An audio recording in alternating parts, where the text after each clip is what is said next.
ॐ विश्वं दर्पणदृश्यमाननगरी तुल्यन्निजान्तर्गतं पश्यन्नात्मनि मायया बहिरिवोद्भूतं यथा निद्रया यः साक्षात् कुरुते प्रबोधसमये स्वात्मानमेवाद्वयं तस्मै श्रीगुरुमूर्तये नमः इदं श्रीदक्षिणामूर्तये बीजस्यान्तरिवाङ्कुरो जगदिदं प्राङ्निर्विकल्पं पुनः मायाकल्पितदेशकालकलना वैचित्र्यचित्रीकृतं मायावीव विजृम्भयत्यपि महायोगी वयस्वेच्छया तस्मै श्रीगुरुमूर्तये नमः इदं श्रीदक्षिणामूर्तये तस्मै श्रीगुरुमूर्तये नमः इदं श्रीदक्षिणामूर्तये ॐ सहना भवतु सहनौ भुनक्तु सह वीर्यङ्करवावहै तेजस्विनावधीतमस्तु मा विद्विषावहै ॐ शान्तिः शान्तिः शान्तिः सदाशिवसमारम्भां शङ्कराचार्यमध्यमाम् अस्मदाचार्यपर्यन्तां वन्दे गुरुपरम्पराम् ॐ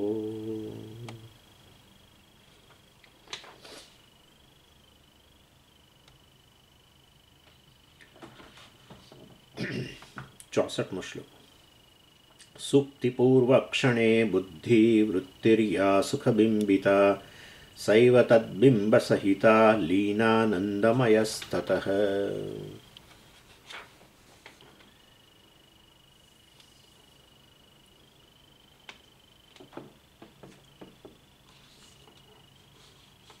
એટલે આ સુષુપ્તિનું ઉદાહરણ અપાઈ રહ્યું છે. શાના માટે? તમારા મારા વાસ્તવિક સ્વરૂપને જાણવા માટે. સુષુપ્તિ પ્રત્યેકનો અનુભવ છે. એના દ્વારા વાસ્તવિક હું કેવો છું એ વસ્તુ સિદ્ધ થાય છે. એનું વ્યવસ્થિત વિશ્લેષણ થવું જોઈએ અને એ વિશ્લેષણ કરી રહ્યા છે. બહુ જ અદ્ભુત વસ્તુ છે. અને કહ્યું કે જાગીએ ત્યારે બે વસ્તુનું સ્મરણ હોય છે. એક છે અજ્ઞાન અને બીજું છે આનંદ. આ બે વસ્તુનો મેં અનુભવ કર્યો છે સુષુપ્તિની અંદર એવું સ્મરણ હોય છે. આનંદ હાજર તો આનંદનો અનુભવ અને અજ્ઞાન બંનેનો, અને સ્મરણ દ્વારા અથવા એનો અનુભવ કર્યો અને સ્મરણમાં જાગ્યા ત્યારે સ્મૃતિ એની થઈ છે. એટલે સ્મરણથી સુખ અને અજ્ઞાન પ્રમાણિત કરે છે. કારણ કે સ્મરણ હંમેશા અનુભવપૂર્વક હોય. અનુભવમાંથી સ્મૃતિ જન્મે. અનુભવજન્યા સ્મૃતિ એવી જ વ્યાખ્યા છે. કોઈ પણ વસ્તુની તમને સ્મૃતિ ત્યારે જ હોય, વ્યક્તિ હોય, વસ્તુ હોય, પરિસ્થિતિ હોય, એની સ્મૃતિ ત્યારે જ હોય જ્યારે એનો અનુભવ થયો હોય. એટલે જાગ્યો ત્યારે પેલા પ્રમાતાને સ્મરણ થાય છે કે મેં સુષુપ્તિની અંદર આનંદ વગેરેનો, આનંદ અને અજ્ઞાનનો અનુભવ કર્યો છે. એ વસ્તુ એટલે બતાવે છે કે ત્યાં સુષુપ્તિની અંદર આ બે વસ્તુઓ હતી, એનો અનુભવ થયો છે. અને એ દ્વારા સુષુપ્તિમાં જો સુખ રહેલું હોય તો એ બ્રહ્મ છે એવું સીધું જ બૃહદારણ્યક ઉપનિષદે કહ્યું. બ્રહ્મ વિજ્ઞાનમ આનંદમિતિ વાજસનેયિનઃ પઠંતિ અતઃ પ્રકાશમ સુખમ બ્રહ્મ ઇવ ન ઇતરત. 61મા શ્લોકમાં કહ્યું કે વાસ્તવની અંદર વિજ્ઞાનમ આનંદમ બ્રહ્મ. જો આનંદનો અનુભવ સુષુપ્તિમાં થયો હોય તો એ આનંદ બ્રહ્મ છે. અને વાસ્તવ એટલે સુષુપ્તિમાં અદ્વૈત છે. સુષુપ્તિનો અનુભવ કોઈ પણ પ્રકારના પ્રમાણનો ઉપયોગ કર્યા વગર સિદ્ધ થાય છે. અત્યારે તમને મારો અનુભવ થઈ રહ્યો છે, જ્ઞાન થઈ રહ્યું છે, તો તમે આંખનો ઉપયોગ કરો છો, કાનનો ઉપયોગ કરી રહ્યા છો. પણ સુષુપ્તિનું જ્ઞાન તમને શેનાથી થાય છે? ત્યાં કયા પ્રમાણથી તમને સુષુપ્તિનો અનુભવ થાય છે? અત્યારે જાગ્રત કાળે સ્વામીનો અનુભવ આંખ કાન વગેરેથી થયો, પ્રમાણથી થયો, પણ સુષુપ્તિમાં તમને અનુભવ થાય છે એ કયા પ્રમાણથી થાય છે? કયું જ્ઞાનનું સાધન વાપરો? તો કે કોઈ જ્ઞાનનું સાધન તો છે નહીં, બધા આરામ ફરમાવી રહ્યા છે, વિલીન થયેલા છે. તો સુષુપ્તિનું જ્ઞાન વાસ્તવમાં એ સ્વયં પ્રકાશ આત્માને કારણે છે, જેને કોઈ પ્રમાણની અપેક્ષા નથી, એનાથી પ્રકાશે છે. હા, જાગ્રતની અંદર એ વાસ્તવમાં પ્રકાશ આત્માને કારણે જ બધું પ્રકાશે છે. વિવેક ચૂડામણીમાં ચર્ચા કરી ગયા. તમને મારો અનુભવ થઈ રહ્યો છે અત્યારે, માટે બ્રહ્મ સિદ્ધ થઈ ગયો, પતી ગયો, ધેટ્સ ઓલ. તમને મારો અનુભવ થઈ રહ્યો છે, હા, અરે તમને સમજી મને તમારો અનુભવ થઈ રહ્યો છે માટે આંખ છે એવું સિદ્ધ થાય. અરે પણ આંખ પોતે શેનાથી સિદ્ધ થાય છે? યત ચક્ષુષા ન પશ્યતિ યેન ચક્ષુમ ઇદગુમ પશ્યમ તદેવ બ્રહ્મત્વમ વિદ્ધિ. જાગ્રત કાળે કેવી રીતે ધ્યાન કરું બ્રહ્મનું? બસ અનુભવ થઈ રહ્યા છે, બસ તો હું હાજર છું. આ બધું મને અત્યારે અહીંયા આ રૂમની અંદર દેખાઈ રહ્યું છે, હા, બસ તો પ્રકાશ હાજર છે, ધેટ્સ ઇટ. પ્રકાશ હાજર છે. પ્રકાશ વગર કોઈ પણ વસ્તુનો અનુભવ ન થાય. એ તો રાગદ્વેષને કારણે જે વસ્તુ પ્રકાશિત થાય છે એ વસ્તુમાં ચિત્ત ચોંટી જાય છે, અને માટે જેને કારણે પ્રકાશિત એ તરફ ધ્યાન નથી જતું. એટલે તો રાગદ્વેષમાંથી મુક્ત થવાની વાત કરે છે. હા, કારણ કે નહીં તો ચિત્ત જે છે, ચિત્તે વાસ્તવમાં એ પ્રકાશ તરફ નજર કરવી જોઈએ, પ્રકાશનું જ્ઞાન એણે પ્રાપ્ત કરવું જોઈએ. એને બદલે જે વસ્તુ પ્રકાશિત થઈ છે એમાં ચિત્ત ચોંટે છે. હા, નહીં તો શા માટે આ રાગદ્વેષમાંથી મુક્તિની વાત કરે? રાગદ્વેષ મનને ખેંચી જાય છે ઇન્દ્રિયો સાથે, વિષયો તરફ. એટલે એમાંથી મુક્ત થાય ચિત્ત તો આવો આ બધું શેના કારણે અનુભવ થાય છે, શેના કારણે બધું પ્રકાશે છે એ તરફ નજર જાય, અંતર્મુખ બને. એનું નામ અંતર્મુખતા. રાગદ્વેષ સહિત ચિત્તનું બહાર દોડવું બહિર્મુખતા છે. એટલે કે એ છે બહિર્મુખતા વિરોધી છે આ જ્ઞાન પ્રાપ્ત કરવા માટે. કારણ કે જેને કારણે પ્રકાશે છે એ તો અહીંયા છે, જેને કારણે સર્વ અનુભવો થાય છે એ તો અહીંયા છે. એટલે એની સુષુપ્તિની અંદર વાસ્તવમાં સ્વયં પ્રકાશ આત્માને કારણે જ બધો અજ્ઞાનનો અનુભવ છે કે આનંદનો અનુભવ છે. એટલે વાસ્તવમાં બ્રહ્મ વિજ્ઞાનમ આનંદમ, અને એ સ્વયં પ્રકાશ અદ્વૈત. સુષુપ્તિમાં બીજું છે નહીં કશું. અદ્વૈત સ્વપ્રકાશ જે સુખ રહેલું છે ત્યાં સુષુપ્તિની અંદર, એ બ્રહ્મ છે એવું બૃહદારણ્યકની અંદર કહેવામાં આવ્યું. વિજ્ઞાનમ આનંદમ બ્રહ્મ. વિજ્ઞાનમ સ્વયં પ્રકાશ, આનંદ જે સુખ વગેરે રહેલું છે, આનંદ રહેલો છે સુષુપ્તિમાં, એ બ્રહ્મ છે એવું કહ્યું. એનીવે, અને તો પછી આ બધું જ એટલે વાસ્તવમાં બ્રહ્મ કહો છો તો આ એટલે સુખ વગેરે એનાથી ભિન્ન નથી. તો પછી બધું અને બ્રહ્મ તમે કહું તો પછી એ તો વાસ્તવમાં બધું જ એ થઈ ગયું. તો સુખ શા માટે બ્રહ્મ તમે કહો છો? બ્રહ્મ તો તમે સર્વવ્યાપી છો એવું કહેવાના છો. તો હવે આ સુખ જે છે એને તમે બ્રહ્મ કહી દીધું, તો દુઃખ કોણ છે? દુઃખ કોણ છે? દુઃખે બ્રહ્મ જ કહેવું પડશે, કારણ કે બ્રહ્મ તમે બોલ્યા એટલે હવે બ્રહ્મ અર્થાત સર્વવ્યાપી અનંત. તો સુખ બ્રહ્મરૂપ છે એમ કહી દીધું, સુષુપ્તિમાં હાજર રહેલું સુખ બ્રહ્મરૂપ છે.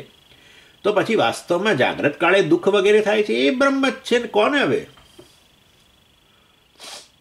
ના ભાઈ, અમે તો એક વસ્તુ જાણીએ છીએ, યો વૈ ભૂમા તત્સુખમ. આ અમારું ઇક્વેશન છે. યો વૈ અલ્પમ તદ દુઃખમ. જે અલ્પ છે એ દુઃખ છે, અને જે ભૂમા બ્રહ્મરૂપ છે, અનંત છે, એ સુખ છે. એટલે જ્યારે દુઃખ થાય છે ત્યારે અલ્પતાને કારણે થાય છે કે અનંતતાને કારણે થાય છે? નહીં, એ તો અલ્પતાને કારણે થાય છે. પણ તમારું બ્રહ્મ તો સર્વવ્યાપી છે, તો એ અલ્પ વસ્તુ પણ બ્રહ્મ જ હોવી જોઈએ ને? હોવી જ જોઈએ. પણ વસ્તુ બ્રહ્મ જો અનંત હોય તો અલ્પ ન હોઈ શકે, અલ્પ હોય તો બ્રહ્મ અનંત ન હોઈ શકે. હા, તો એ અનંત જ વસ્તુ માયાને કારણે અલ્પ ભાસે છે. માટે દુઃખ માયાને કારણે છે. એ જ અનંત વસ્તુ ચેતન છે બ્રહ્મ, એ જળ રૂપે ભાસે છે, એમ મારે કહેવું જ પડશે હવે. કારણ કે તમે કહેશો બધું બ્રહ્મ છે અને બ્રહ્મ અનંત છે, તો આ જળ વસ્તુ એ બ્રહ્મ છે, તો તમારું બ્રહ્મ તો ચેતન છે એવું તમે બોલવાના જ છો. તો એ હું તમને અત્યારથી જ કહી દઉં કે જેમ વાસ્તવમાં એ સુખ સ્વરૂપ બ્રહ્મ માયાને કારણે જ અલ્પ દુઃખ રૂપ ભાસે છે, એ જ બ્રહ્મ ચેતન હોવા છતાંય માયાને કારણે જડ રૂપે ભાસે છે. એ જ બ્રહ્મ વાસ્તવમાં સત્સ્વરૂપ હોવા છતાં પણ માયાને કારણે અસત ભાસે છે.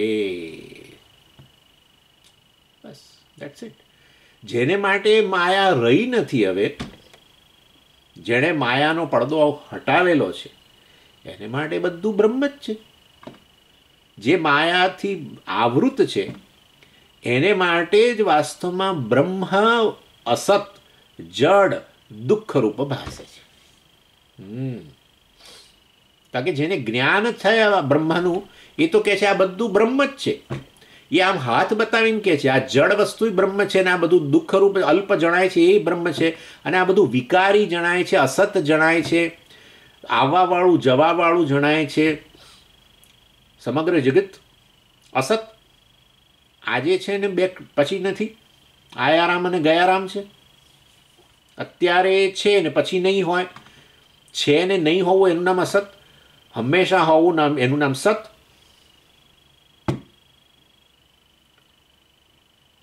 આવું છે. માયાને કારણે દ્રષ્ટિ પેલા નામરૂપ તરફ જ છે. નામરૂપથી આગળ કશું જણાતું નથી, કારણ કે માયાનો પડદો છે.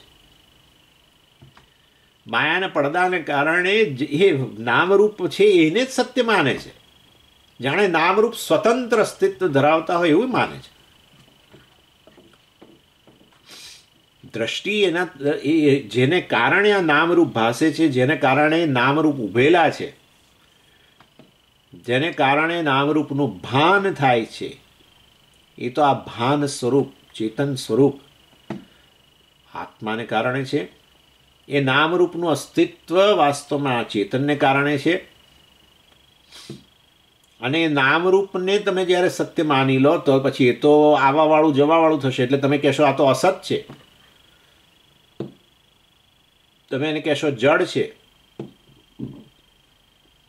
અને તમે એને કહેશો અલ્પ છે, દુઃખરૂપ છે, જે કહો તે. એનીવે માટે માયા થકી છે. બ્રહ્મ સુખરૂપ જ છે, દુઃખરૂપ માયા છે. માયાને કારણે અનંત અલ્પ ભાસે છે, એમને તો માયા યા માસ. એટલે વાસ્તવ માયાને કારણે વસ્તુ જેવી છે એને બદલે જુદી ભાસવી.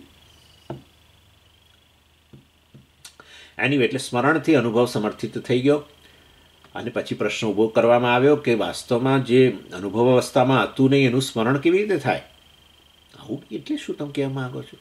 એટલે આપણે કહ્યું કે વાસ્તવની સુષુપ્તિમાં આપણે બ્રહ્માનંદ છે એ બતાવ્યું. એ સુષુપ્તિવાળો આત્મા બ્રહ્માનંદ રૂપ હોય અને એનો અનુભવ આપણે ત્યારે કરીએ, પણ જાગીને તો હું સુખેથી સૂતો હતો, કશું જાણતો નહોતો એવું તો પેલો મન બુદ્ધિવાળો કહે છે. તમે કહો છો સુષુપ્તિમાં બ્રહ્મ હતું. હા, સુષુપ્તિમાં બ્રહ્મ હાજર હતું અને અજ્ઞાન અને આનંદનો અનુભવ થયો વગેરે. પરંતુ વાસ્તવની અંદર એ આ આનંદનો અનુભવ કરનારો તો બ્રહ્મ હતો. એ તમે કહો છો જ્યારે વિજ્ઞાનમ આનંદમ બ્રહ્મ, અર્થાત જ્ઞાન સ્વરૂપ ત્યાં બ્રહ્મ હતું, જેને કારણે અજ્ઞાને ભાષિત થતું હતું અને સુખ પણ ભાષિત થતું હતું. અને એ બ્રહ્મ છે એમ તમે જો કહ્યું. પણ જાગીને બોલવાવાળો છે તો પેલો મન બુદ્ધિવાળો છે, વિજ્ઞાનમય છે અને મનોમય છે, પ્રમાતા છે. તો એણે ક્યાં અનુભવ કર્યો છે? આ મન બુદ્ધિવાળો છે એને સ્મરણ છે, પણ અનુભવ તો એણે કર્યું નથી, કારણ કે મન બુદ્ધિ જ હાજર નહોતા. તો પ્રમાતા જ હાજર નહોતો ત્યાં સુષુપ્તિની અંદર. તો આ તો એવું છે કે જેને અનુભવ થયો હોય એને સ્મરણ હોય ને. તો અત્યારે આ બોલનારો છે જાગીને, એ તો પેલો વિજ્ઞાનમય છે, પ્રમાતા, અને મનોમય એટલે કે પ્રમાણ. આ મન બુદ્ધિથી યુક્ત છે ચેતન, એ બોલે છે, એને સ્મરણ છે એમ તમે કહો છો. પણ એ તો હાજર હતો નહીં સુષુપ્તિમાં. તો પછી અનુભવ જુદા ને કોઈકને થયો. અને હવે તમે ત્યાં સુષુપ્તિમાં કહેશો બ્રહ્મથી બધું પ્રકાશિત થયું ને બ્રહ્મને કારણે આનંદ છે ને ફલાણું છે. અને હવે જાગીને તો એ તો આ વિજ્ઞાનમય છે, મનોમય છે, પ્રમાદા પ્રમાણ છે. જે પ્રમાદા પ્રમાણ ત્યાં હાજર નહોતા સુષુપ્તિમાં. એટલે અનુભવ કોઈ બીજાને થાય છે અને સ્મરણ કોઈ બીજાને થાય છે. એટલે ચૈત્રને અનુભવ થાય અને મૈત્રને સ્મરણ થાય. આવું તો કંઈ હોતું હશે? મનબુદ્ધિથી યુક્ત ચેતન જે છે, જે અત્યારે જેને સ્મરણ છે તમે કહો છો, એ મનબુદ્ધિથી યુક્ત ચેતન ત્યાં હાજર હતો જ નહીં. કારણ કે મનબુદ્ધિ જ લય પામી ગયેલા હતા. ભલે ને તમારો ચેતન ભલે ને હાજર રહ્યો. એટલે વાસ્તવની અંદર આ વસ્તુ અમને સાચી નથી લાગતી. એટલે પછી આપણે કહ્યું કે ભાઈ આ વાસ્તવમાં અજ્ઞાન હાજર હતું એટલું જ તો માનશો ને. ચાલો આટલું જ, બીજું બધું જવા દો. સુષુપ્તિમાં કશું જ ભાન નહોતું આટલું તો તમે માનશો ને. સ્મરણની વાતે જવા દો. સુષુપ્તિમાં અજ્ઞાન હાજર હતું એટલું તમે માનશો ને? હા, માનીશું. બસ એ અજ્ઞાનના અંતર્ગત આ પ્રમાણતા પ્રમાણ અંદર લય પામી ગયેલા હતા, અજ્ઞાનમાં લીન થયેલા હતા. અને અત્યારે વાસ્તવની અંદર એ જાગેલા છે. અજ્ઞાનમાં લય પામેલા અર્થાત અવ્યક્ત થઈ ગયેલા હતા. અજ્ઞાન અવસ્થા એટલે અવ્યક્ત અવસ્થા, કારણ શરીર. ઇન શોર્ટ, અજ્ઞાન તો હાજર હતું એટલું તમે માનશો સુષુપ્તિની અંદર. સ્મરણની વાત જવા દો. સુષુપ્તિમાં અજ્ઞાન હાજર હતું તો અત્યારે જે પ્રમાતા પ્રમાણ જે છે, જાગ્રત કાળે મન બુદ્ધિ જે બહાર યુક્ત ચેતન છે, એ મન બુદ્ધિ વાસ્તવની અંદર લય પામેલા હતા. અજ્ઞાનની અંદર પ્રમાતા પ્રમાણ લય પામેલા હતા. આ પ્રમાતા પ્રમાણની લય, અજ્ઞાનમાં લય અવસ્થાને જ નિદ્રા કહેવામાં આવે છે. અને એ વસ્તુ આપણે ત્યાં કહી, વિજ્ઞાનમય મનોમય વગેરે ન હોવું એ જ નિદ્રા છે. અને વિજ્ઞાન વિરતિ સુપ્તિ, કોઈ જ્ઞાન નહીં રહી જવું એ જ તો સુવાનું લક્ષણ છે. કોઈ જ્ઞાન નહીં રહી જવું. કારણ કે જ્ઞાન માટે પ્રમાતા જોઈશે, પ્રમા માટે પ્રમાતા જોઈશે અને પ્રમાણ જોઈશે. એ બંને લય પામી ગયેલા છે, માટે કોઈ જ્ઞાન થાય જ નહીં. અને એવી અવસ્થા છે એને જ તો સુષુપ્તિ કહીએ છીએ. એટલે તો બિલકુલ કશું જ્ઞાન જ નહોતું. ના, વિજ્ઞાનનો ભાવ, વિશેષ જ્ઞાનનો ભાવ.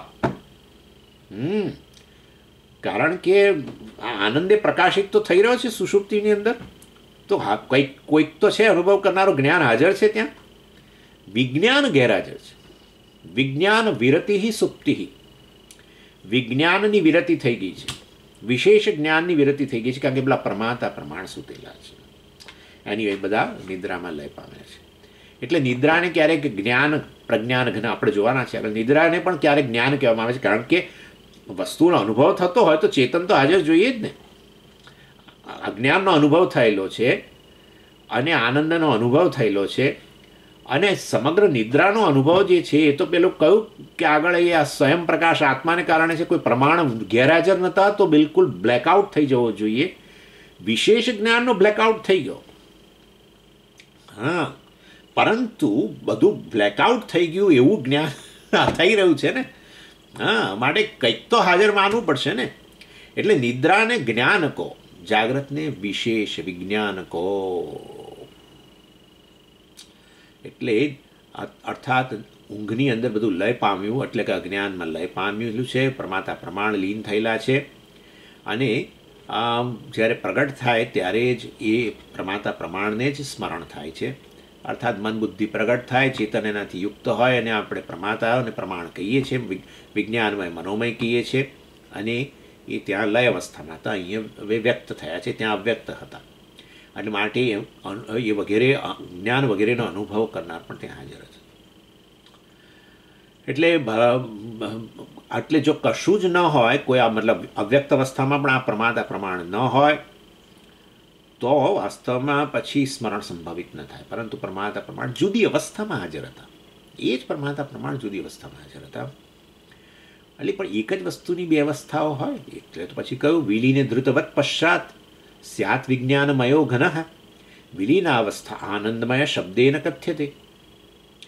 એટલે જેવી રીતે પીગળેલું ઘી અને પેલું થીજેલું ઘી ખરેખર એક જ ઘીની બે અવસ્થાઓ છે.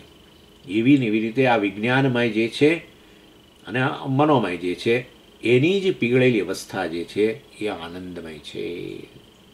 એની જ અવસ્થા પ્રમાતા પ્રમાણ જે છે એ આ જ્ઞાનમાં લય પામેલા છે, એને જ આનંદમય કહેવામાં આવે છે. એને આનંદમય પણ કેવી રીતે કહ્યું?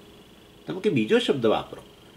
અજ્ઞાનમાં પ્રમાતા પ્રમાણ લય પામેલા હોય, વિજ્ઞાનમય મનોમય, એમાં એ અજ્ઞાનમાં લય પામી ગયા સુષુપ્તિમાં, એને આનંદમય કેમ કહો છો? એ કહીએ છીએ તમને, જરૂર કહીએ. તમારી જિજ્ઞાસાને અમારે સંતોષવી જ જોઈએ અમારે, પણ એને આનંદમય અમે કહીએ છીએ. એનીવે, એટલે સુષુપ્તિની અંદર આ વિજ્ઞાનમય પીગળી ગયો અને જાગ્રત અવસ્થામાં ઘનીભૂત થઈ ગયો, મતલબ કે ઠોસ બની ગયો. બસ એટલે પ્રમાતા વિજ્ઞાનમય જે છે અને પ્રમાણ મનોમય, એ પ્રમાતા પ્રમાણ બંનેની પીગળેલી અવસ્થા એ જ વાસ્તવમાં સુષુપ્તિ અને એ અજ્ઞાનમાં અંતર્ગત જતી રહી, એને અમે આનંદમય કહીએ છીએ. સારું, એટલે અંતઃકરણની જ આ અવસ્થા વિશેષ આનંદમય કહેવાય અને આનંદમયની જ વિશેષ અવસ્થા આ વિજ્ઞાનમય કહેવાય.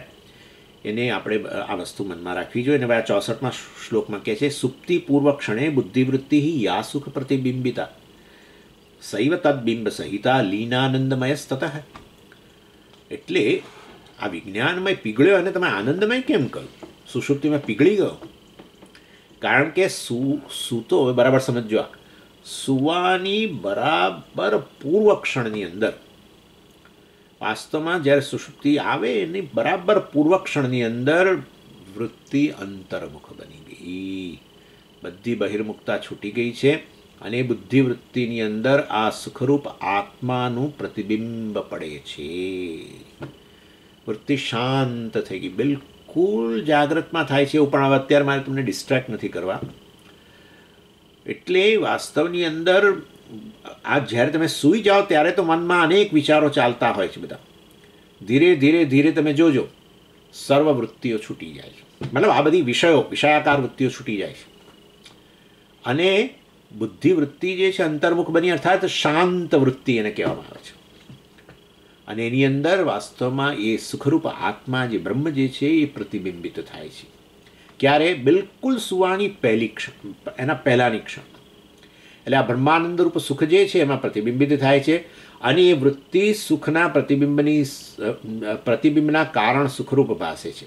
એ વૃત્તિ જે છે એ સુખનું પ્રતિબિંબ જે છે, એ સુખ સ્વરૂપ બ્રહ્મ જે છે એનું જ પ્રતિબિંબ પડે છે એ વૃત્તિમાં અને એને કારણે એ સુખરૂપ ભાસે છે. અને જ્યારે પછી હવે લીન થઈ બુદ્ધિ, એટલે કે વૃત્તિ લીન થઈ ત્યારે પેલી સુખાકાર પ્રતિબિંબ સહિત લીન થઈ જાય છે.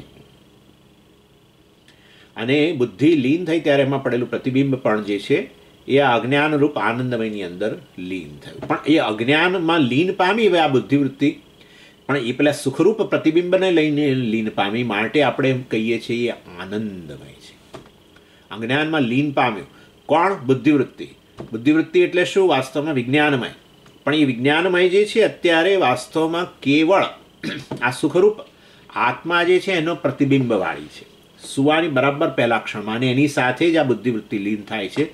સુખરૂપ આત્માના પ્રતિબિંબથી પ્રતિબિંબિત થયેલી બુદ્ધિવૃત્તિ વિજ્ઞાનમય લીન થાય છે જ્ઞાનમાં, માટે અમે એને આનંદમય કહીએ છીએ. સમજાય છે આ વસ્તુ? પછી ફરી સાંભળી લેજો. એટલે એને કારણે જાગીને જ્યારે યાદ કરીએ ત્યારે આપણે કહીએ છીએ કે એ જ સુષુપ્તિમાં સૂતો હતો, ઉપાધિ એ જ હતી, બુદ્ધિ વગેરે, ખાલી અવસ્થાનો જ ભેદ પડ્યો. એક ઘન અવસ્થા છે, એક વિલીન અવસ્થા છે. એ જ વિજ્ઞાનમય જે છે એ વાસ્તવમાં હવે કેવી, અત્યારે દાખલા તરીકે અત્યારે તમે પ્રમાતા છો, તમારું પ્રમાણ છે આ મનોમય વગેરે, મન અને આ ઇન્દ્રિયો વગેરે. સમજ, મનોમય એટલે તમે આમાં ઇન્દ્રિયો કેમ બતાવો છો? એ જરાક સહેજ તત્વબોધમાં જઈને જોઈ લેજો. મનોમયની અંદર ઇન્દ્રિયોનો સમાવેશ કરેલો છે, વિજ્ઞાન વગેરે. ચાલો, એની એટલે વાસ્તવની અંદર અત્યારે તમને બુદ્ધિવૃત્તિ તમારી બરાબર છે, બુદ્ધિ જાગૃત છે, અત્યારે તમને અનેક વૃત્તિઓ ઉત્પન્ન થાય છે. એ વૃત્તિનો વિષયો છે ને હું કે બીજું કંઈ પણ વસ્તુ, શબ્દાકાર વગેરે.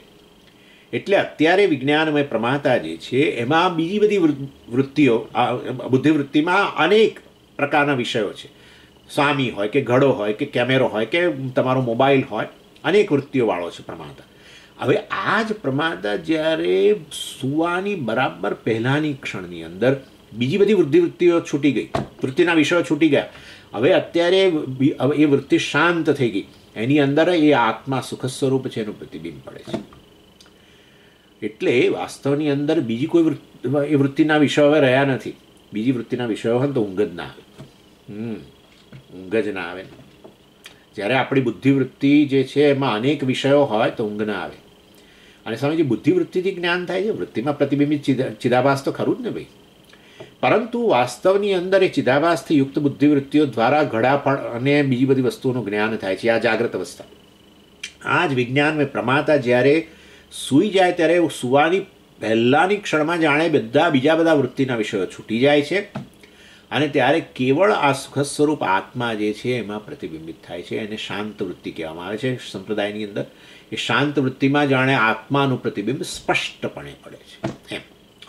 અને માટે એ સુખરૂપ પ્રતિબિંબને લઈને એ બુદ્ધિવૃત્તિ લીન થાય છે. અને બુદ્ધિવૃત્તિ એટલે વાસ્તવમાં મેં કહ્યું પ્રમાણે વિજ્ઞાનમય પ્રમાત. અને એ વાસ્તવમાં અને ત્યારે સુખરૂપ પ્રતિબિંબને લઈને લીન થતો હોવાને કારણે આ બુદ્ધિવૃત્તિ એ જે વિજ્ઞાનમય છે એને અમે આનંદમય કહીએ છીએ. અને માટે એક સરખો આનંદનો અનુભવ થાય છે. એનીવે, એટલે આ આનંદમય કોષને સંદર્ભમાં બે પ્રકારના વિચાર પ્રવર્તમાન છે સંપ્રદાયમાં. એક છે આનંદમય શબ્દ જે છે એમાં મયટ, એ આનંદમય એટલે મયટ પ્રત્યય જે છે એ આનંદનો વિકાર, આનંદમય, એમાં આનંદનો વિકાર ગણવામાં આવે છે. આનંદનો વિકાર આનંદમય છે. એટલે આનંદનો વિકાર એટલે શું? વાસ્તવમાં આનંદમય બ્રહ્મ નથી, આનંદમયનું અધિષ્ઠાન બ્રહ્મ છે. કારણ કે આ તો પ્રતિબિંબિત છે ને, આનંદનું પ્રતિબિંબ પડ્યું છે. એટલે જાણે કે વિકાર એવું જ હોય છે, એવું જ હોય છે. જ્યારે આનંદનો અનુભવ કરો ત્યારે આનંદમય જ હોય છે. હા, અને વિકારી જ છે. આ બધું હું જાગ્રતમાં પાછો લાવતો નથી, કારણ કે હમણાં સુષુપ્તિની ચર્ચા ચાલે છે. બાકી આ બધું બરાબર ચાલે છે. જુઓ, આ વાસ્તવની અંદર જાગો ત્યારે તમને આનંદનો અનુભવ થાય છે, ત્યારે તમે આનંદમય છો. ત્યારે પણ આ જ થાય છે, પણ વિકારી છે. કેમ વિકારી? પ્રિય મોદ પ્રમોદ. હા, પ્રિય એટલે ક્યારેક તમને આનંદનો અનુભવ થાય થોડો થોડો, ક્યારેક થોડો વધારે, ક્યારેક તો જાણે લગભગ હવે કૂદવાની જ આપણે તૈયારી રાખી છે. એટલા કોઈકને જોઈએ છે ને ત્યારે આમ દેખાય જ, બીજાઓને ખબર પડે કે આ બહુ જ આનંદમાં છે. ત્યારે લગભગ ઘેલા થઈ ગયા હોય, એક પ્રકાર ઘેલા થઈ ગયા, ઓ કરીને દોડે. ઘણી વસ્તુઓને જોઈને દોડે, કોઈ વ્યક્તિઓને જોઈને દોડે, હા કરીને. એટલે સમજી જાઓ, આ પ્રમોદ. ક્યારેક આમ આનંદ દેખાય, આપણે જઈએ વસ્તુની પાછળ, અથવા વસ્તુ આવે તો આપણા દેખાય આનંદ. ક્યારેક થોડુંક આનંદ દેખાય, થોડુંક સ્માઇલ આવે.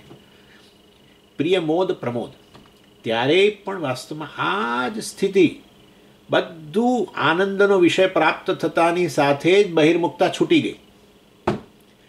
અને ત્યારે પણ વૃત્તિ શાંત બની ગઈ. પેલી કામના જતી રહી ને, ઈચ્છા પૂરી થઈ. એટલે વાસ્તવમાં ઈચ્છાનો વિષય મળી ગયો, માટે ઈચ્છા પૂરી થઈ ગઈ. એટલે વૃત્તિએ હવે બહિર્મુક્તા છોડી દીધી, બહાર જવાનું છોડી દીધું. એ વૃત્તિ અને અંતર્મુખ વૃત્તિ કહેવાય, શાંત વૃત્તિ કહેવાય. કામના શાંત થઈ અને ત્યારે એ જ બ્રહ્મા જે હું સુખ સ્વરૂપ છે એનું પ્રતિબિંબ પડ્યું. પરંતુ વિકારી, કારણ કે પ્રિય, મોદ, પ્રમોદ, વૃત્તિ તો વિકારી જ હોય. આ સમજવું એટલા માટે કહું છું કે આ સુખનો જ્યાં પણ જ્યારે પણ જે પણ અવસ્થામાં અનુભવ થતો હોય છે ત્યારે તમે તમારો જ અનુભવ કરો છો. તમે તમારી જાત સાથે જ હોવ છો, એનાથી ક્યાંય બહાર હોતા નથી. When you are happy, you are just your self. આ બધી વસ્તુઓ જેટલી સ્પષ્ટ થશે એટલે અંશે જીવનની અંદર બહિર્મુક્તા છૂટશે, વૈરાગ્ય આવશે, મન સ્વસ્થ થશે. નહીં તો આ બધું સાંભળવા આનંદ સ્વરૂપ આત્મા છે, આનંદ સ્વરૂપ આત્મા છે, કોઈ ફેર જ નહીં પડે. આનંદ સ્વરૂપ આત્મા લાગશે ને બીજી બાજુ ખમણની અંદર આનંદ દેખાશે. ખમણ દ્વારા મારો જ આનંદ અભિવ્યક્ત થઈ રહ્યો છે અને ફલાણા દ્વારા મારો આનંદ જ અભિવ્યક્ત થઈ રહ્યો છે. જ્યારે ઈચ્છિત વસ્તુ પ્રાપ્ત થાય છે ત્યારે વસ્તુની ઈચ્છા છૂટી જવાને કારણે બહિર્મુખતા છૂટી જાય છે, કામના છૂટી જાય છે અને ત્યારે અંતઃકરણ શાંત બને છે. ત્યારે એ જ આત્મા પ્રતિબિંબિત થાય છે. પરંતુ વિકારી છે વિષય, એટલા માટે કહે છે વિષય સુખ વિકારી છે એવું બોલીએ છીએ. હા, જ્યારે આત્મસુખ છે એ કેવું છે? અવિકારી છે. પ્રતિબિંબ વિકારી હોય જ, બિંબ ક્યારેય વિકારી ન હોય. પ્રતિબિંબ હંમેશા એ પક્ષપાતી હોય છે. માધ્યમ જે છે એના પક્ષપાતી ગણવામાં આવે છે. જેવું માધ્યમ એના અનુરૂપ પ્રતિબિંબ પડે. જેવું જળ એવું પ્રતિબિંબ પડે. ડોળેલું જળ હોય તો ભાઈ સૂર્યનું પ્રતિબિંબ ડોળેલું જ પેલું ડલ દેખાય, અને ચોખ્ખું પાણી હોય તો જરા સ્પષ્ટ દેખાય. એવું છે. એટલે આનંદમય કે છે. મયટ વિકાર છે. વિકાર એટલે કારણ કે એ તો સુખ, આ સુખ બુદ્ધિવૃત્તિ છે એની અંદર સુખનું પ્રતિબિંબ પડ્યું હોય. જાણે પેલા જાગ્રતની અંદર જે ઈચ્છા પ્રાપ્ત થઈ અને કેવી સ્થિતિ હતી એવી જ સુવા પહેલાંની ક્ષણમાં સ્થિતિ હોય છે. બીજી બધી બુદ્ધિવૃત્તિઓએ બધા વિષયો છોડી દીધા. બુદ્ધિવૃત્તિ જે શાંત બની ગઈ એની અંદર આ આત્મા પ્રતિબિંબિત થયો અને સુખનું પ્રતિબિંબ પડ્યું. પરંતુ હવે બુદ્ધિવૃત્તિ અજ્ઞાનમાં લીન પામી, નિદ્રા, અને ત્યારે પેલા સુખના પ્રતિબિંબિત સહિત લીન પામી. અને માટે એ જે અવસ્થા હવે જે છે અજ્ઞાનના અંતર્ગત રહેલી હવે આ વિજ્ઞાનમયની અવસ્થા, બુદ્ધિવૃત્તિની અવસ્થા, એ કેવી છે? આનંદમય છે. આનંદ પણ આનંદનો વિકાર, કારણ કે પ્રતિબિંબિત છે ને માટે, એટલે આનંદનો વિકાર આનંદમય છે. આનંદમય બ્રહ્મ નથી, પરંતુ આનંદમયનું અધિષ્ઠાન એ પ્રતિબિંબ એ બુદ્ધિવૃત્તિમાં સુખનું પ્રતિબિંબ પડ્યું, કારણ કે મૂળ બ્રહ્મ સુખ સ્વરૂપ છે, આનંદ સ્વરૂપ છે. અને માટે આનંદમય જે છે એ વાસ્તવમાં આનંદનો વિકાર રૂપે, સુખના વિકાર રૂપે, આનંદ સ્વરૂપ બ્રહ્મના વિકાર રૂપે ગણવામાં આવે છે. બ્રહ્મ પુચ્છમ પ્રતિષ્ઠા, અધિષ્ઠાન તત્વ જ બ્રહ્મ છે. એટલા માટે આનંદમયનું અધિષ્ઠાન તૈત્તરીય ઉપનિષદની અંદર બતાવવામાં આવ્યું કે આ આનંદ સ્વરૂપ બ્રહ્મ છે, એની પ્રતિષ્ઠા છે. ચાલો, એટલે આ આનંદમયનો પ્રધાન અર્થ છે. બીજો અર્થ છે આનંદમય ઉપાસ્ય બ્રહ્મ છે. આ વસ્તુ સમજવા જેવી છે. આનંદમયને બે રીતે સમજાવે છે આચાર્યો. અહીંયા મયટનો વિકાર અર્થ નહીં પણ પ્રાચુર્ય. મયટના ઘણા બધા અર્થ છે. મયટનો સ્વરૂપે અર્થ કરવામાં આવે છે ચિન્મય. ચિન્મય એટલે જે ચિત્ત સ્વરૂપ છે એવું કહેવામાં આવે છે. આત્માને ચિન્મય કહેવામાં આવ્યું. ત્યાં મયટ સ્વરૂપાર્થે છે. ચિન્મય કહો છો પણ સ્વામીજી, ચિન્મય તો નકાર બની ગયો છે, તકારનો નકાર થયો કારણ કે પાછળ મકાર છે, એ તો વ્યંજન સંધિ છે. એટલે ચિત્તમય છે, ચિત્ત સ્વરૂપ છે આત્મા, એમ કહેવાય છે. એનીવે, પરંતુ મયટનો બીજો અર્થ વિકાર એ મેં તમને બતાવી દીધો. આ આનંદમય છે, આનંદનો વિકાર છે, કારણ કે બુદ્ધિવૃત્તિની અંદર પ્રતિબિંબિત થયેલું છે. આ તો સુખ, એ સુખ સ્વરૂપ આત્મા જ ત્યાં પ્રતિબિંબિત થયેલો છે અને એની પ્રતિષ્ઠા આનંદ સ્વરૂપ બ્રહ્મ છે. વિજ્ઞાનમ આનંદમ બ્રહ્મ. અને એ અર્થ આપણે લીધો. હવે આનંદમયમાં મયટનો અર્થ પ્રાચુર્ય ગણો, આનંદની પ્રચુરતા વાળો ગણો. એ તો એ વાસ્તવમાં એ ઈશ્વર છે, પ્રચુરતાવાળો. કેમ આવ્યું તે કહો છો? એટલે મયટનો અર્થ આપણે વિકારને બદલે પ્રાચુર્ય લીધો, અર્થાત આનંદથી ભરેલો. એટલે એ વાસ્તવની અંદર પહેલાં કહેવામાં આવ્યું, આ આનંદાદેવ ખલ્વિમાની ભૂતાની જાયંતી, આનંદેન જાતાની જીવંતી, આનંદમ પ્રયંતી અભિસંબિશંતી. આનંદમાંથી જ જગત આવે છે, આનંદને કારણમાં પ્રતિષ્ઠિત છે અને આનંદમાં લીન પામે છે. એટલે આનંદ વાસ્તવમાં આ બ્રહ્મને ત્યાં આનંદ સ્વરૂપ બતાવે તો ખરો, પરંતુ એમાંથી જગત વગેરે આવ્યું છે એમ કહ્યું તો પછી એ વાસ્તવમાં ઉપાધિથી વિશિષ્ટ હોય. કઈ ઉપાધિથી? માયા ઉપાધિથી વિશિષ્ટ. એવો માયા ઉપાધિથી વિશિષ્ટ બ્રહ્મ જે છે એ જગતનું કારણ બને. અને એવી રીતે વાસ્તવમાં સુષુપ્તિની અંદર અજ્ઞાનથી વિશિષ્ટ બ્રહ્મ, એ અજ્ઞાનથી વિશિષ્ટ બ્રહ્મ જે છે જેમાં આનંદની પ્રચુરતા છે એવું કહેવાય. અને એ દ્રષ્ટિએ વાસ્તવમાં એવો ઈશ્વર જે છે એ તો ઉપાસ્ય છે. ઉપાધિ સહિતનો બ્રહ્મ છે એને તો આપણે ઈશ્વર કહીએ. જગતનું કારણ જ્યારે કહીએ બ્રહ્મ છે ત્યારે ઉપાધિ સહિતનું, માયા ઉપાધિ સહિતનું બ્રહ્મ, તો એ ઈશ્વર ઉપાસ્ય બને. અને આ ઉપાધિને દૂર કરો તો એ જ બ્રહ્મ વાસ્તવમાં આત્મ સ્વરૂપ છે, એવી રીતે જ્ઞાનનો વિષય બને. એટલે આ રીતે ઉપાધિનો દૂર કરવા માટે જ તો આ મહાવાક્ય છે. સમજાય છે ને બધું હું શું બોલું છું? એટલે વાસ્તવની અંદર એટલે પછી ગડબડ ના થાય, કારણ કે આ પંચદશીનો ક્લાસ કંઈક જુદા પ્રકારની જુદા સ્તરેથી ચાલે છે, સમજજો બરાબર. જ્યાં થોડી ઘણી અપેક્ષા હોય છે શ્રોતાઓ પાસે કે એ લોકો ઘણું જાણે છે. ચાલો, એટલે અહીંયા આનંદમય તમે પ્રાચુર્યના અર્થમાં ગણો, આનંદની પ્રચુરતાવાળો, કારણ કે આનંદમાંથી જગત આવ્યું, આનંદમાં સ્થિત છે, આનંદમાં લય પામે છે, તો આનંદની પ્રચુરતા થઈ ગઈ. તો એ આનંદ પણ તો તમે જગતનું કારણ કહ્યું આનંદને, તો પછી એ તો માયા ઉપાધિવાળું આનંદ વાસ્તવમાં બ્રહ્મ, અર્થાત તો પછી ત્યાં પ્રચુરતા અર્થ લઈએ, અને એ તો ઉપાસ્ય બ્રહ્મ છે, ઈશ્વર ઉપાસ્ય છે. અને ત્યારે ઉપાધિ રહિત નિરુપાધિક બ્રહ્મ એ જ્ઞાનનો વિષય છે, આત્મા છે. ચાલો, આ સુષુપ્તિમાં સુખનો અનુભવ જે છે એ વાસ્તવમાં એને વધારે ઉપપન્ન કરે છે 65મા શ્લોકમાં. અંતર્મુખો ય આનંદમયો બ્રહ્મ સુખમ તદા ભુંક્તે ચિન્બિંબયુક્તાભિઃ અજ્ઞાનોત્પન્ન વૃત્તિભિઃ. મેં ઘણું બધી ચર્ચા કરી, એ જ વસ્તુ અહીં કહે છે કે સુવાના મતલબ ઊંઘ આવે એના બરાબર પૂર્વક્ષણની અંદર જે બુદ્ધિવૃત્તિ, બીજા બધા બાહ્ય વ્યવહાર, બાહ્ય વિષયોના આકારની વૃત્તિ છૂટી ગઈ, બાહ્ય વિષયોનું વિષયીકરણ કરવાનું છૂટી ગયું, અને ત્યારે એવી વૃત્તિ જે છે એ અંતર્મુખી કહેવાય નેચરલી, કારણ કે બહારના કોઈ વિષયો, કારણ કે ઇન્દ્રિયો લય પામી રહી છે. અને માટે અથવા તો બુદ્ધિવૃત્તિની અંદર પોતે એ વિષયો અનેક વસ્તુને આપણે કલ્પના કરતા હોઈએ એ છૂટી જાય. એટલે હવે આવી બુદ્ધિવૃત્તિ જે છે જેણે વિષયીકરણ કરવાનું છોડી દીધું, એને આપણે બહિર્મુખતા છોડી દીધી એવું કહેવાય. એ હવે આ બુદ્ધિવૃત્તિ જાણે અંતર્મુખ બની, અને આવી અંતર્મુખ બનેલી વૃત્તિમાં આ આનંદ સ્વરૂપ આત્મા કે બ્રહ્મ જે છે એનું પ્રતિબિંબ પડે છે, અને માટે વૃત્તિ સુખાકાર હોય છે.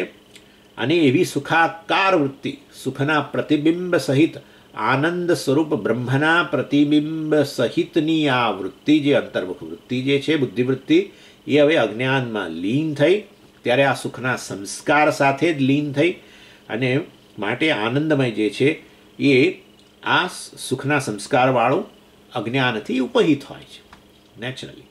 અને એ છે આનંદ તો સ્વરૂપ જ છે, પરંતુ અવિદ્યાવૃત્તિ જે છે એનાથી ગ્રહણ કરેલો આનંદમય વાસ્તવમાં એ પેલો વિજ્ઞાનમય જ આ વિલીન અવસ્થામાં આવેલો છે, અને માટે પરંતુ એ સુખના સંસ્કારવાળો છે, સુખરૂપ પ્રતિબિંબ, સુખ સ્વરૂપ આત્માનું પ્રતિબિંબવાળી આ બુદ્ધિવૃત્તિ છે, વિજ્ઞાનમય છે. અને માટે એ વિજ્ઞાનમયને અમે અહીંયા આનંદમય કહીએ છીએ, જે આવું અજ્ઞાન ઉપાધિવાળું છે.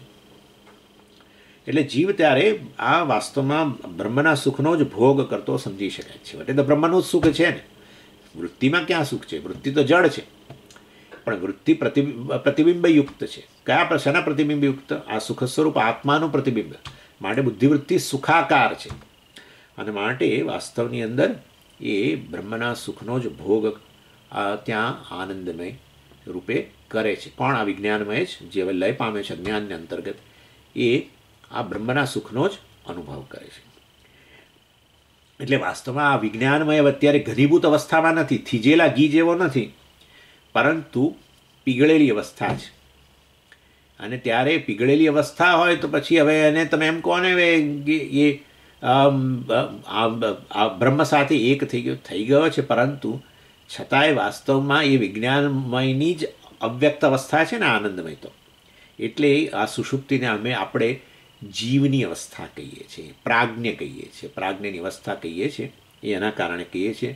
ભલે આમ જણાય છે આ આનંદ સ્વરૂપ બ્રહ્મ સાથે જાણે એક બની ગયેલો એવો જણાય છે, પરંતુ એ વિજ્ઞાનમય જ વિલીન પામેલો છે આનંદમય રૂપે.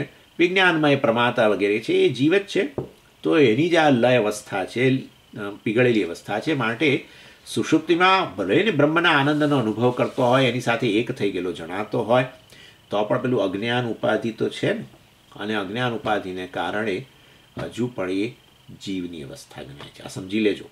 નહીં તો આમ કશું સુષુપ્તિમાં તો બ્રહ્મ છે બ્રહ્મ છે એવું જ બોલીએ છીએ, જનરલી આવું જ બોલીએ, સુષુપ્તિમાં બ્રહ્મ છે. એ બ્રહ્મ છે તો પછી સુષુપ્તિ બ્રહ્મની અવસ્થા છે કે પછી જીવની? ના ના, જીવની અવસ્થા છે. તો ભાઈ જીવ હાજર છે તો તમે સુષુપ્તિમાં તમે બ્રહ્મ કેમ કહો છો? એટલે કહીએ છીએ પેલી અજ્ઞાન ઉપાધિને અંતર્ગત છે ને, માટે હજુ જીવની અવસ્થા છે એવું કહીએ છીએ. અજ્ઞાનમાં લય પામ્યો ને અવિજ્ઞાનમાં, અને ભલે ને આનંદ સુખ સ્વરૂપ આત્માનો જ અનુભવ કરી રહ્યો છે, સુખાકાર જ વૃત્તિ છે, પરંતુ વાસ્તવમાં હજુ આ અજ્ઞાનને કારણે એને આપણે જીવની અવસ્થા ગણીએ છીએ. એટલે એને આનંદમય કહો, આનંદ ન કહ્યું. સમજી ગયા? પણ શેના દ્વારા ભોગ કરે છે? હવે હજુ આ મોટો પ્રશ્ન આવે. તમે કહો છો તમે કહ્યું કે આ આનંદ, આત્મા જે આનંદ સ્વરૂપ છે એનો જ ભોગ કરે છે. એ પણ શેના દ્વારા ભોગ કરે છે? એટલે આપણે આમ તો મેં કહી જ દીધું તમને કે પેલી સુખના પ્રતિબિંબ સહિત, એટલે સુખાકાર વૃત્તિ જે ઉત્પન્ન થયેલી છે એટલે એ વૃત્તિ દ્વારા ભોગ કરે છે. કારણ કે જેનો પણ ઉપભોગ કરતા હોય એની વૃત્તિ ઉત્પન્ન થવી જોઈએ. દાખલા તરીકે આનો ભોગ એટલે આનું જ્ઞાન, આનો તમને જ્ઞાન અત્યારે થઈ રહ્યું હોય તો એ વૃત્તિ દ્વારા જ થાય ને. એવી રીતે તમે કહો છો આનંદનો અનુભવ કરે છે તો એ સુખાકાર વૃત્તિ ઉત્પન્ન થયેલી હોવી જ જોઈએ. એટલે એ વસ્તુ હવે બતાવે છે. એટલે બુદ્ધિ જ વાસ્તવમાં હવે આ અજ્ઞાન અવસ્થાની અંદર અજ્ઞાનથી ઉત્પન્ન વૃત્તિઓ દ્વારા આનંદનો ઉપભોગ કરે છે. અજ્ઞાનથી ઉત્પન્ન વૃત્તિઓ હવે તમને સમજાવીએ. એટલે વૃત્તિઓ તો પ્રત્યેક ક્ષણે બનતી હોય છે. એ કારણ શરીરમાં બને કે સૂક્ષ્મ શરીરમાં બને, અજ્ઞાનના અંતર્ગત એ વૃત્તિઓ છે. આવો આ વસ્તુનો સ્વીકાર વિદ્યારણ્ય સ્વામીએ પહેલાં જ પંચદશીના પહેલા અધ્યાયમાં જ કર્યો. કારણ કે આ પ્રશ્ન તો અત્યારે આ રીતે લઈએ છીએ, બદલે આમ પકડવું પડત એવી સ્થિતિ છે. કારણ કે અનુભવ કર્યો, અજ્ઞાનનો અનુભવ કર્યો, આનંદનો અનુભવ થયો સુષુપ્તિમાં. એ અનુભવ થયો તો પછી વૃત્તિ હોવી જ જોઈએ. વૃત્તિ વગર કશાનો અનુભવ ન થાય. આ વસ્તુનો અનુભવ થતો હોય અત્યારે તો અનાકારની વૃત્તિ તો થવી જ જોઈએ ને. જો અનાકારની વૃત્તિ ઉત્પન્ન ન થાય તો આનો અનુભવ નથી થતો. ભલે તમારી નજર આની સામે હોય, તમારી આંખ આની સામે છે, પણ મનમાં વૃત્તિ બીજી ચાલે છે તો આનો અનુભવ નથી, એ પહેલાનો અનુભવ થઈ રહ્યો છે. એટલે જો તમે કહેતા હો આનંદનો અનુભવ કરે છે, અજ્ઞાનનો અનુભવ કરે છે, તો પછી વૃત્તિ હોવી જ જોઈએ સુષુપ્તિમાં. મન બુદ્ધિ લય પામે. એટલે પછી આપણે કહ્યું ભાઈ અજ્ઞાનમાં પણ વૃત્તિ હશે, અને હવે બધું બતાવશે અજ્ઞાનની વૃત્તિઓ કયા પ્રકારે હોય ને સૂક્ષ્મ શરીરની વૃત્તિઓ કયા પ્રકારે હોય, કારણ શરીરની વૃત્તિઓ કયા પ્રકારની હોય ને સૂક્ષ્મ શરીરની વૃત્તિઓ કયા પ્રકારની હોય ને એ બધી ચર્ચા છે. મજાનું છે, સમજ્યા? એટલે મેં તમને કહું આ તો આનંદની ખાણ છે. ચર્ચા મારી જ કરે છે, હું આનંદ સ્વરૂપ છે ની ચર્ચા કરીશ, પણ આનંદની ખાણ છે. આ તો એટલું બધું સ્પષ્ટ કરી આપશે કે તમારાથી અન્ય કોઈ જગ્યાએ આનંદ છે નહીં. આ બધી બહિર્મુક્ત છોડાવી દેશે જો બરાબર સમજી ગયા. તો ના સમજ્યા તો પછી ભગવાનની કૃપા, જે ગણો તે. એટલે આ બુદ્ધિ અજ્ઞાન અવસ્થાની અંદર જે ગયેલી છે એ અજ્ઞાનથી ઉત્પન્ન વૃત્તિઓ દ્વારા આનંદનો ભોગ કરે છે. વૃત્તિઓ તો પ્રત્યેક ક્ષણે નવી બને છે. માટે આમાં શું થાય છે એવું કહ્યું અહીંયા તમે જુઓ શ્લોકની અંદર, અજ્ઞાન ઉત્પન્ન વૃત્તિ બિહિ ચિદબિંબ યુક્તાભિ ભૂંગતે બ્રહ્મ સુખમ ભૂંગતે. બ્રહ્મના સુખને ભોગવે છે સુષુપ્તિની અંદર. તો સુષુપ્તિમાં તો અજ્ઞાનને અંતર્ગત છે. આ વિજ્ઞાનમય જે છે, આ વિજ્ઞાનમય ને મનોમય લય પામેલા છે ને આનંદમય તમે કહ્યું ને આનંદનો ભોગ કરે છે. છેવટે આત્માના જ આનંદનો બ્રહ્મના સુખનો અનુભવ કરે છે. તો પછી અજ્ઞાનને અંતર્ગત વૃત્તિઓ હોવી જોઈએ. એટલે કહે છે અજ્ઞાન ઉત્પન્ન વૃત્તિભિ. એટલે વૃત્તિઓ જો છે અજ્ઞાનથી ઉત્પન્ન વૃત્તિઓ.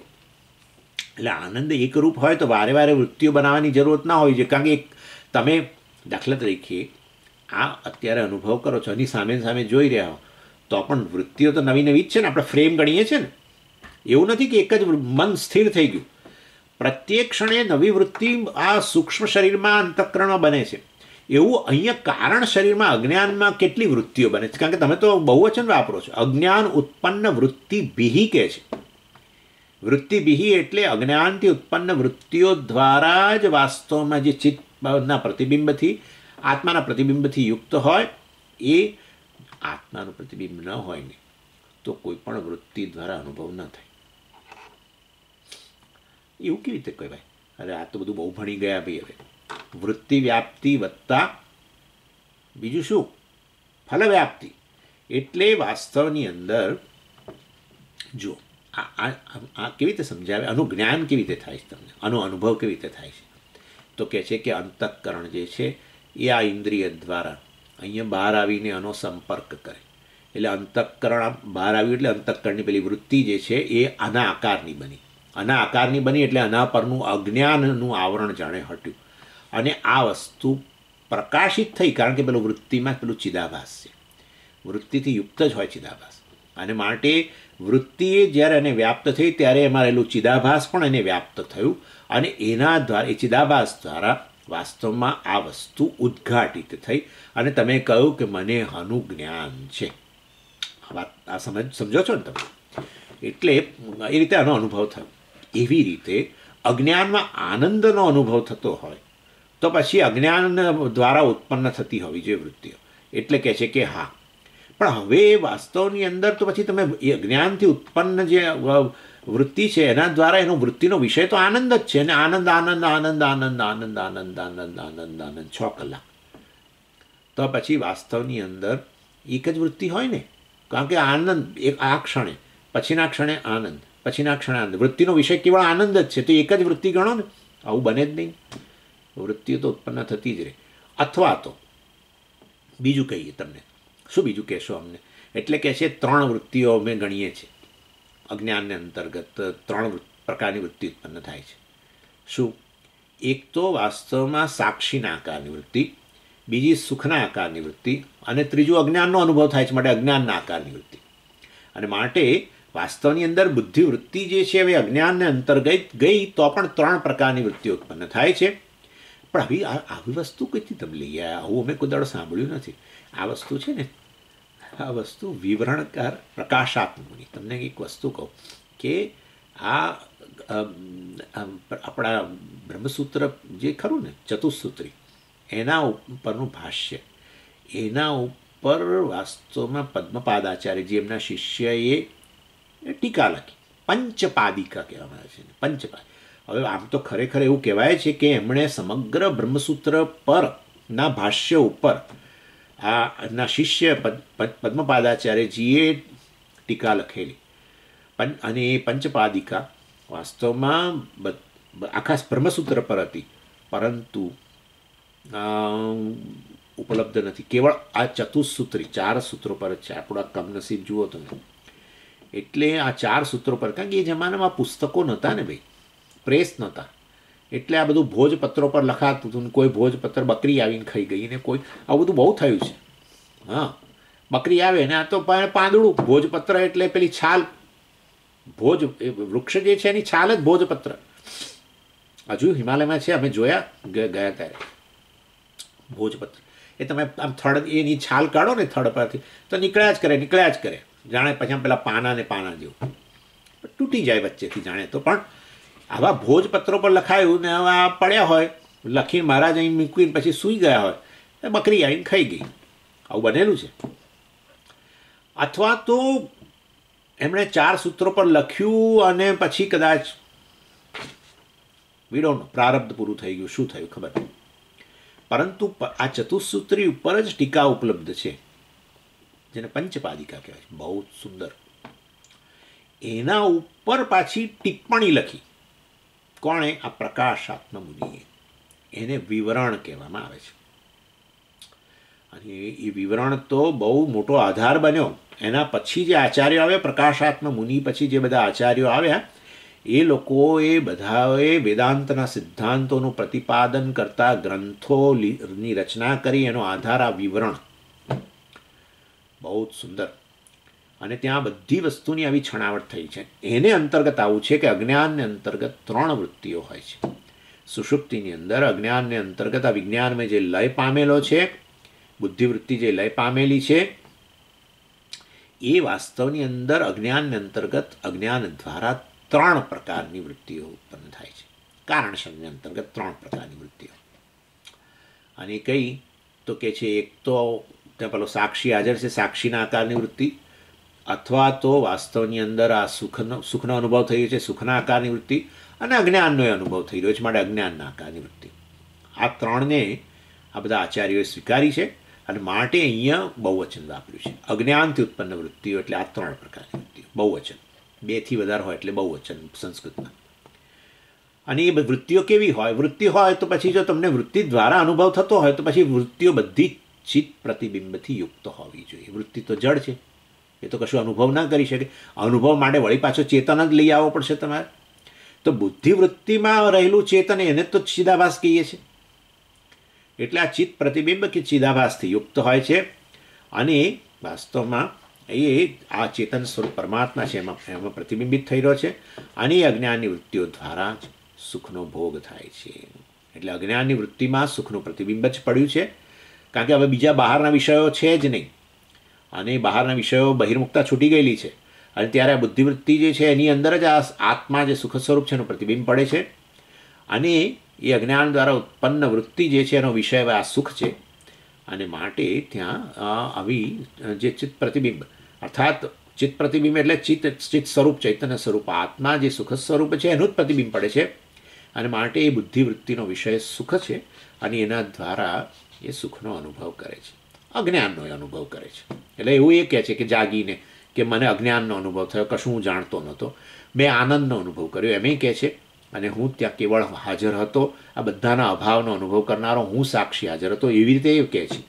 એટલે વાસ્તવમાં એટલે અજ્ઞાનના અંતર્ગત આ 3 પ્રકારની વૃત્તિ ગણવામાં આવે છે અને એ વૃત્તિઓ ચિદાભાસથી યુક્ત હોય છે અને એમાં ચિદાભાસ એટલે આ ચેતન પરમાત્મા જે છે એનું જ પ્રતિબિંબ પડી રહ્યો છે, જે સ્વયં પ્રકાશ છે ત્યાં હાજર છે અને એના દ્વારા જે સુખનો અનુભવ કરે છે.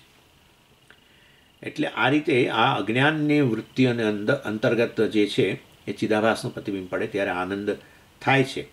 અને તો પછી હવે પ્રશ્ન એ થાય છે, જો આનંદનો અનુભવ થતો હોય તો પછી ત્યાં આનંદનું જ્ઞાને થવું જ જોઈએ. અત્યારે તમને કહો છો કે આ બુદ્ધિવૃત્તિ જે છે એને બહિર્મુખ બુદ્ધિવૃત્તિ અર્થાત બહાર જઈને આ રીતે પેનના આકારની બની અને પછી ચિદાભાસ જે છે એના દ્વારા એ વસ્તુ તમારા માટે પ્રકાશિત થઈને તમને અત્યારે પેનનો અનુભવ થઈ રહ્યો છે, પેનનું જ્ઞાન થઈ રહ્યું છે. તો હવે તમે કહો છો કે અજ્ઞાનને અંતર્ગત ઉત્પન્ન જે વૃત્તિ થાય જેમાં સુખ વિષય બને છે અને આ ચેતન સ્વરૂપ આત્માથી યુક્ત છે અર્થાત ચિદાભાસથી યુક્ત છે. એ બુદ્ધિવૃત્તિ અજ્ઞાનને અંતર્ગત રહેલી વૃત્તિ જે છે એ ચિદાભાસથી યુક્ત છે. તો એ દ્વારા એ વૃત્તિનો જે વિષય જે આનંદ જે છે, સુખ જે છે, સુખાકાર વૃત્તિ છે, તો એ ચિદાભાસથી યુક્ત હોય તો ત્યાં ને ત્યાં સુષુપ્તિમાં જ એ સુખનો પણ જ્ઞાન થવું જોઈએ, સુખનો અનુભવ આપણને ત્યાં થવો જોઈએ ને, ત્યાં જ સુખનું જ્ઞાન થવું જોઈએ જેવી રીતે અત્યારે થાય છે. આ તો મોટો પ્રશ્ન લાવીને મૂકી દીધો. એટલે આપણે કહ્યું કે ભાઈ આનો હવે મારે તમને સમાધાન આપવું પડશે. એટલે હું સુખ ભોગવી રહ્યો છું એવું જાગ્રત કાળે કેમ થાય છે? પણ ત્યાં જ થવું જોઈએ ને. અત્યારે જેમ તમને થાય છે કે બુદ્ધિવૃત્તિ આ બહાર આવી ચક્ષુ દ્વારા અને આનો સંપર્ક કર્યો અને એના આકારની વૃત્તિ ઉત્પન્ન થઈને એમાં રહેલું ચિદાભાસ્ય વૃત્તિમાં રહેલું એના દ્વારા વસ્તુ પ્રકાશિત થઈ, તો અત્યારે જ જ્ઞાન થાય છે. તો એવી રીતે જો અજ્ઞાનને અંતર્ગત રહેલી વૃત્તિ હોય જેનો વિષય સુખ હોય, પેન નહીં પણ સુખ, અને એ વૃત્તિ તમે કહો છો ચિદાભાસથી તો યુક્ત હોય, સ્વયંપ્રકાશ આત્મા ત્યાં હાજર છે ને એનું જ પ્રતિબિંબ બુદ્ધિવૃત્તિમાં પડે છે, અજ્ઞાન અંતર્ગત રહેલી બુદ્ધિવૃત્તિમાં એનું પ્રતિબિંબ પડે છે. તો એ વૃત્તિ દ્વારા જે સુખનો અનુભવ થતો હોય અને ચિદાભાસથી યુક્ત હોય તો પછી ત્યાં ને ત્યાં જ સુખનું જ્ઞાન થવું જોઈએ ને. સુષુપ્તિમાં તમને જાગો ત્યારે કેમ જ્ઞાન થાય છે? એ વસ્તુ ખરી હો, એનું સમાધાન આપવું પડશે ને. સમાધાન આપે છે 66મા શ્લોકમાં જબરજસ્ત. અજ્ઞાનવૃત્તય સૂક્ષ્મા વિસ્પષ્ટા બુદ્ધિવૃત્તય ઇતિ વેદાંત સિદ્ધાંત પારગા પ્રવદંતિ. સરળ, આપણા માટે બધું સરળ, કારણ કે આચાર્યોએ સરળ કરી આપીશ માટે. અજ્ઞાનથી ઉત્પન્ન થયેલી વૃત્તિ, સૂક્ષ્મ શરીર, મન વગેરે ગેરહાજર છે. અજ્ઞાનથી કારણ શરીરની અંતર્ગત રહેલી વૃત્તિઓ સૂક્ષ્મ હોય છે. અજ્ઞાનની અંતર્ગત રહેલી વૃત્તિઓ સૂક્ષ્મ હોય છે અને એનું સ્પષ્ટ જ્ઞાન થતું નથી. જે સાધનથી તમને આ બ્રહ્મનો આપણે આનંદ લઈ રહ્યા છીએ એ સાધન સુષુપ્તિમાં સૂક્ષ્મ હોય છે.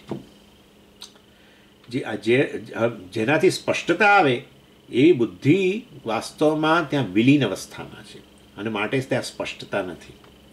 જાગ્રતની અંદર બુદ્ધિ દ્વારા તમને કોઈ પણ વસ્તુનો અનુભવ થાય છે માટે સ્પષ્ટતા છે, પરંતુ બુદ્ધિવૃત્તિ ત્યાં અજ્ઞાનને અંતર્ગત લય થયેલી છે અને માટે અજ્ઞાનથી ઉપહિત રહેલી છે આ બુદ્ધિવૃત્તિ. એટલે બુદ્ધિ સ્પષ્ટ નથી અને માટે વાસ્તવમાં આપણને એ જે સુખનો અનુભવ થઈ રહેલો છે ત્યાં ને ત્યાં જ એ સુખનું સ્પષ્ટ જ્ઞાન થતું નથી. કેવી રીતે આ સમજાવો અમને? જેવી રીતે વાસ્તવની અંદર સૂક્ષ્મ મહાભૂતો જે છે એ ઇન્દ્રિયોનો વિષય નથી બનતા, એને કારણે આપણને સ્પષ્ટ નથી હોતા. જ્યારે સ્થૂળ મહાભૂતો છે ઇન્દ્રિયો દ્વારા સ્પષ્ટ ગૃહિત કરીએ છીએ આપણે. માટે અજ્ઞાન એવી ને એવી રીતે આ અજ્ઞાનને અંતર્ગત જે અજ્ઞાન તો કારણ છે અને કારણ હંમેશા સૂક્ષ્મ હોય, કાર્ય કરતાં સૂક્ષ્મ શરીર અંતઃકરણ વગેરે કરતાં એ સૂક્ષ્મ હોય, કારણ હંમેશા સૂક્ષ્મ હોય અને કાર્ય સ્થૂળ હોય. એટલે આ રીતે અજ્ઞાન કારણ હોવાને કારણે સૂક્ષ્મ છે અને બુદ્ધિ જે છે અંતઃકરણ વગેરે છે એ એની અપેક્ષાએ સ્થૂળ છે. માટે અજ્ઞાનને અંતર્ગત રહેલી વૃત્તિઓ દ્વારા થતું ભાન સ્પષ્ટ હોતું નથી. અંતઃકરણ દ્વારા જે વૃત્તિઓનો વિષય બને એનું ભાન, એનું જ્ઞાન, એનો અનુભવ સ્પષ્ટ હોય છે.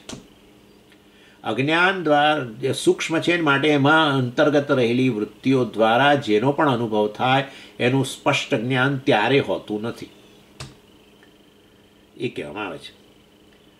એટલે હવે તો શંકા અમે વ્યક્ત કરીએ છીએ કે આ તમે અમને રજ્જુ સર્પનું ઉદાહરણ આપેલું, તો રજ્જુના અજ્ઞાન દ્વારા ઉત્પન્ન થયેલો સર્પાકાર વૃત્તિ જે છે એનું સ્પષ્ટ જ્ઞાન કેમ થાય છે?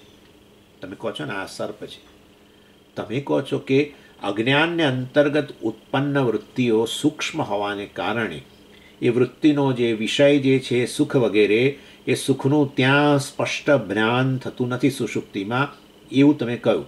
તો અમે તમને કહીએ છીએ કે જાગ્રત કાળે રજ્જુના અજ્ઞાનમાંથી ઉત્પન્ન થયેલી વૃત્તિ અવિદ્યા, રજ્જુની અવિદ્યામાંથી ઉત્પન્ન થયેલી વૃત્તિ અવિદ્યાવૃત્તિ એ પેલો સર્પ છે, તો એ સર્પનું એ સ્પષ્ટ ખ્યાલ આપણને કેમ હોય છે જાગ્રત કાળે?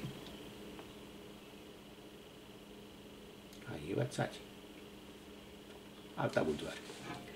ઓમ પૂર્ણમદઃ પૂર્ણમિદં પૂર્ણાત પૂર્ણમુદચ્યતે પૂર્ણસ્ય પૂર્ણમાદાય પૂર્ણમેવાવશિષ્યતે. ઓમ શાંતિ શાંતિ શાંતિ. હરિ ઓમ શ્રી ગુરુભ્યો નમઃ. હરિ ઓમ.